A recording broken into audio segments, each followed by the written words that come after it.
And I knew I had a responsibility both to the Duggan family, who had lost a son in a high-profile, controversial way. I had a responsibility to my constituents, many of whom were just terrified at home and were not rioting. I had a responsibility to call out those who were coming into the constituency to loot and cause mayhem. And I had a responsibility to try and articulate why there were now a copycat set of events happening across the country in places very, very different to Tottenham, where people were rioting at large.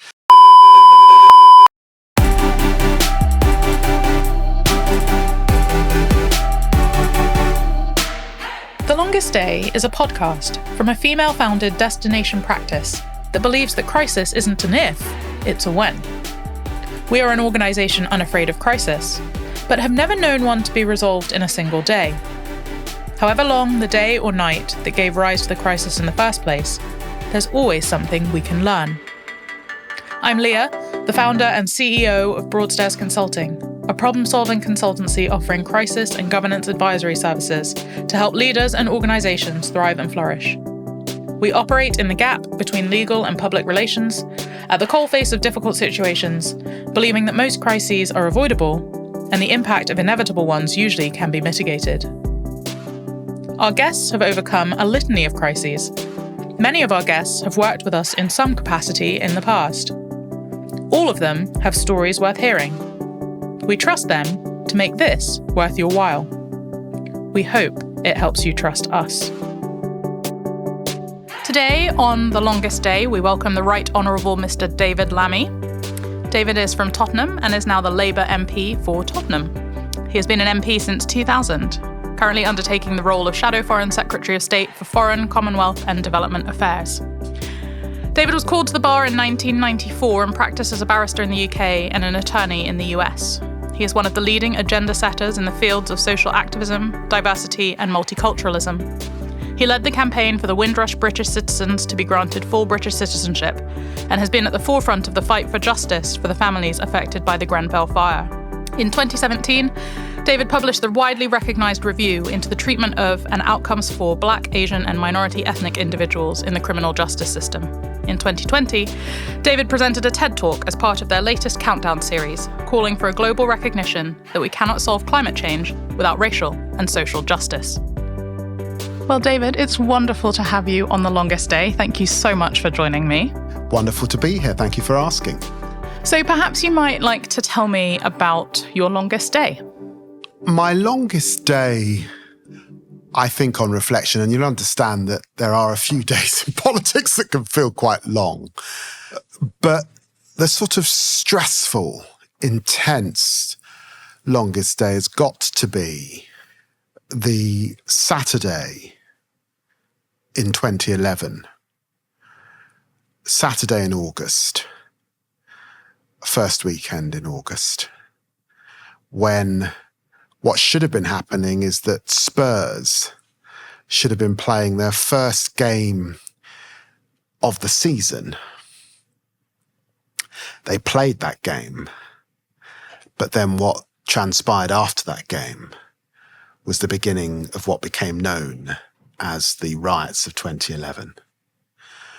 That, of course, had begun with the shooting of Mark Duggan a few days earlier in Tottenham on Thursday, but then led to a widespread uprising, I think, in Tottenham, and then rioting across the rest of the country. And it was the longest day for me because I can't tell you, it's such an amazing thing to represent your home, as I do, and not all members of parliament effectively represent the place they were born and raised. But if you represent Tottenham, as I do, if you know the people, you know the streets, and then you can see on television cars, shops being looted, a bus on fire, mayhem in the streets, and frankly, the police losing control of the situation and the name of your constituency and the image of your constituency no longer being about the football club and about something positive, but a sort of relentless negative story, if your phone's then ringing off the hook because journalists, broadcasters, newspapers all around the world are asking for comment, and if actually physically the police are stopping you from being I was in the constituency, but being on the streets, because the MP can't be on the streets sort of conveying a sense of the streets being out of control, that would have to have been the longest and the most stressful of occasions. Was there anything that you had encountered in your career up until this point that could have prepared you for that Saturday? Well, look, I think that it turns out that at the time, a lot of commentators, constituents, others said, thank God David Lammy is there.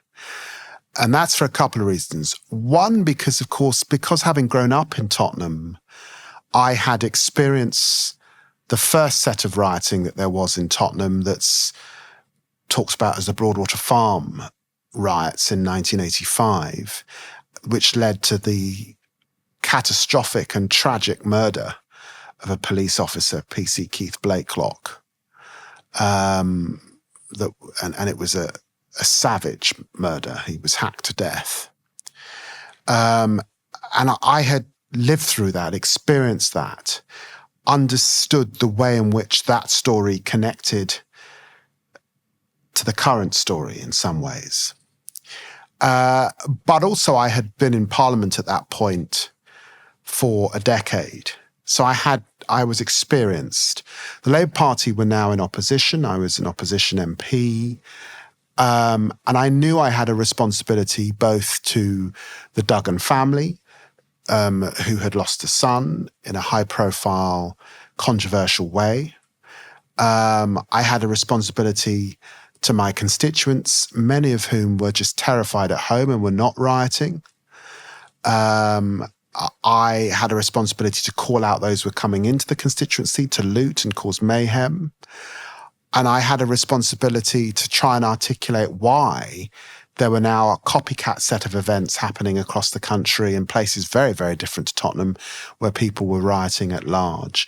And straddling all of that, alongside the thing that I had most in my mind, was how do I support the victims of this riot? How do I support people who've been burnt out of their homes, burnt out of their shops, people who are now suffering PTSD, people who've lost all their belongings, of which there were hundreds in my constituency.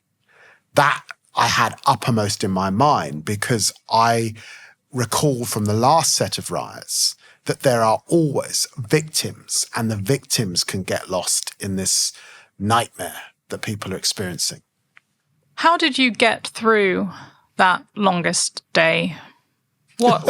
Well, I happened to have at the time fantastic staff for whom I'm really, really grateful. None of whom any longer work for me, but all of whom came into work, sat in my house through the night, many of them, taking calls, crafting statements. I was allowed to be on the streets as the MP on the Sunday morning after the initial mayhem. And that was very important. And I was the first politician really to sort of speak to the cameras about what had happened. And I think that was a sort of pregnant moment really for the country to try and articulate what had happened. And there was some controversy about how my predecessor, Bernie Grant, had articulated the riots back in 1985. I must say a lot of that unfair coverage of how he had tried to articulate what was going on in Tottenham at that time. And I just had great staff and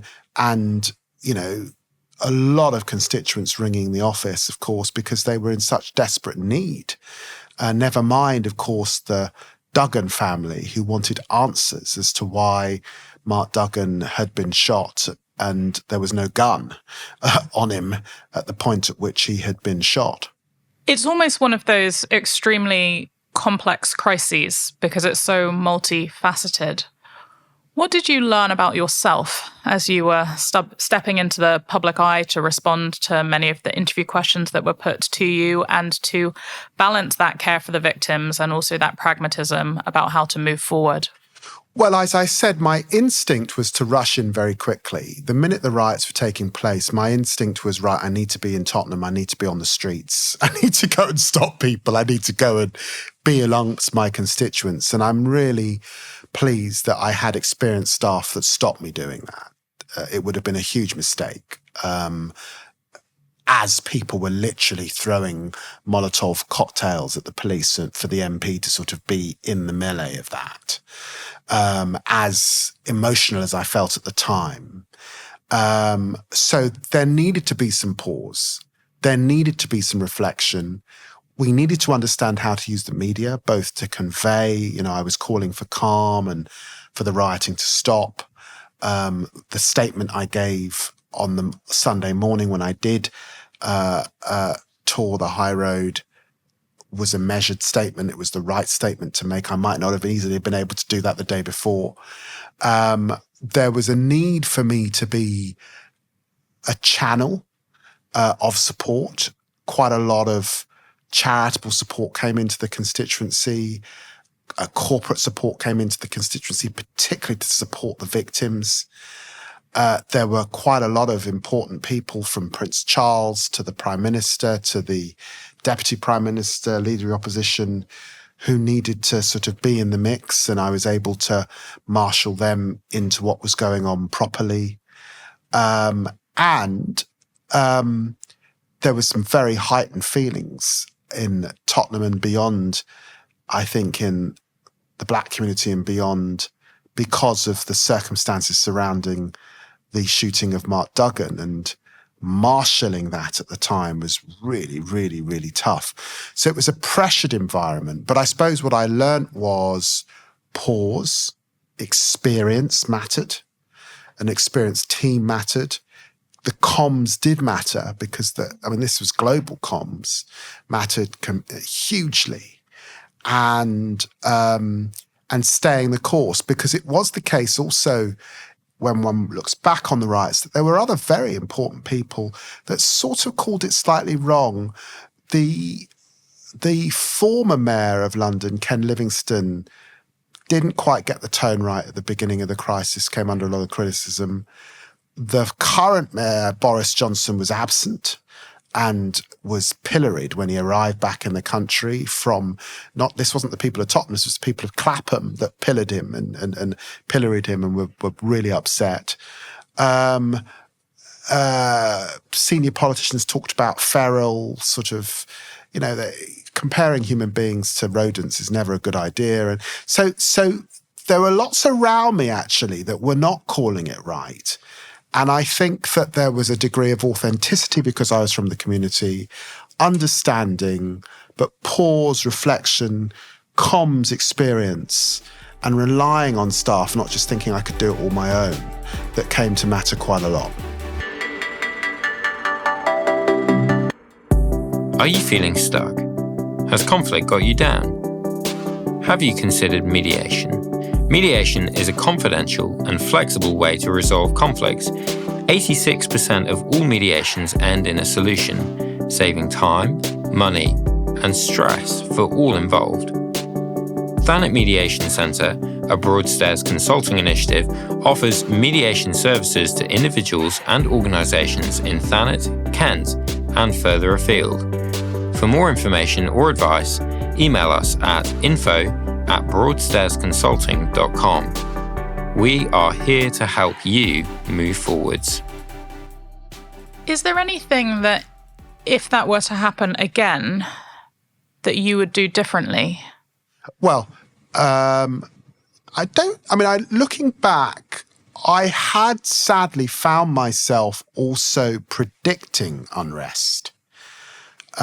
So people could look back on my record in Parliament and say, well, that's interesting because this Member of Parliament was actually calling what might happen here, which helped. I think also when I reflect, it was an incredibly stressful time. The only other commensurate stressful time for me was the Grenfell Tower fire, in which not only was that devastating for that community, but I lost a very dear friend in that fire and felt caught up in that controversy as well. So look, no doubt about it. I mean, I say to people that the riots sort of took years off my life. It was phenomenally stressful. There was a lot of criticism of the policing of the rioting. And the borough commander in Tottenham was away. She took a holiday. So the other thing was I came back from holiday. Now, I wasn't abroad, but I came back very swiftly. I knew that I had to come back, and I knew it was my responsibility to stand alongside my constituents. And, there has to be a degree of professionalism, responsibility that is important. So I think I got all those calls broadly correct. And the thing that dominated me, I sort of didn't want stigma to attach to Tottenham. And I think we pulled it off. I think that 12 years later, we despite the hardships that exist in my constituency, we didn't have stigma attached to the constituency. I was in Detroit recently, which is an American city like Tottenham that's had successive riots. And there is a degree of stigma, and the city is hugely underpopulated because of some of the issues that riots have brought about, not solely or exclusively, but some. So I think broadly I reflect and I look back, and I'm proud of the way that I really want to emphasize not just me, my team behaved at that moment. We talk about these events that are known to living memory in the recent past, but they are harrowing and they are difficult and they are traumatic. How do you deal with the emotional toll of having to step into situations like that and be the leader that everybody needs you to be? Oh, that's a very good question. I'm not sure I do. You'd have to ask my wife, and she'd probably say very badly. Look, I mean, I have a faith, a personal faith. It's not a proselytizing faith, but I do have a faith that helps me, I think, in part because for me, it's not all about me. I can sort of give it up to God, if you like. There's something bigger going on here that I can't control entirely. I do take breaks out with the storm, and for me, that's being abroad. During the holiday time, particularly, Christmas is a very good time to go away because people do actually take time off. And for me, my secret place to get my reserves back is the Caribbean. And I think perspective is really important. And when there's extreme crisis, you can lose perspective, either because you're tired or just because the nature of the problem is so big, you can just lose perspective.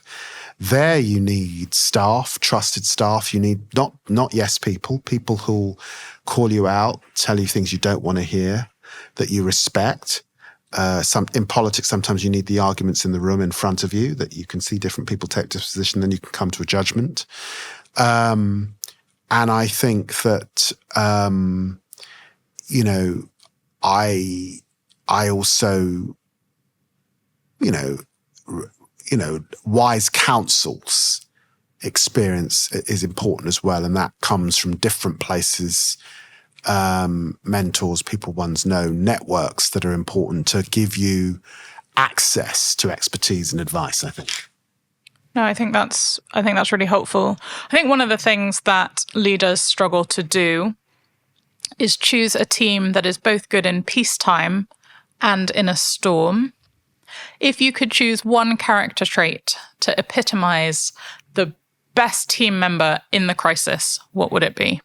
Well, loyalty is important. Because it usually means that people are prepared to work long hours and really put their backs into it if they are loyal. But one of the mistakes I think comes up in politics a lot is recruiting people in your own image who don't feel emboldened to tell you things as it really is, but just to sort of, to suck up, basically. And I think that's a disaster. And I found in times of crisis particularly that I'm very grateful that I have a diverse team, bright people, but people who aren't always going to agree with you and feel emboldened enough to challenge, but respectful enough once the decision has been made. So that's a particular alchemy in politics that's important. But I think it probably runs to quite a number of organizations, because diversity of thought in a crisis usually is really, really important. Yes, absolutely the way to prevent crises from turning into scandals. Okay, one more question for you. We're very passionate about food at Broadstairs Consulting. And if you had to live your longest day again, what food would you choose to fuel it? Well, look, you want food that's going to give you fortitude for hours and hours and hours. So there is no better food than Caribbean cuisine, in part because it was fostered to keep people going as they worked on plantations. So I am, a bit of plantain is always good. Give you a sugar high, but it'll keep you going in the process. Rice and peas is always good. Ackee, saltfish, jerk chicken. There's a long list of Caribbean meals, but actually they're not that dissimilar from fufu or something you might get in West Africa that I would recommend. Wow. I can't disagree, and my Bayesian relatives would be absolutely thrilled. So I'd be joining you for that meal. Thank you so much for sharing your insights. Thank you for asking. Very, very good. It's very kind really of happy. you. We're really grateful to have you on the podcast. Thank you.